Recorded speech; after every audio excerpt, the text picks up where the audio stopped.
Hi guys, chest sketch present you case of achalazia and operative procedure of poem. This is the typical cause of the cardia.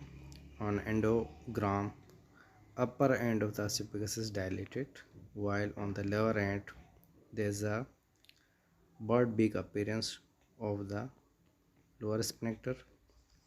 This is the case we will operate per oral endoscopic myotomy or poem. We will give saline injection in mucosa, then start the incision with diathermy. We will go downward between the submucosa and mus muscle plane till to the upper end of the stomach. After that we will start uh, give incision incising the circular muscle while keeping the longitudinal muscle intact.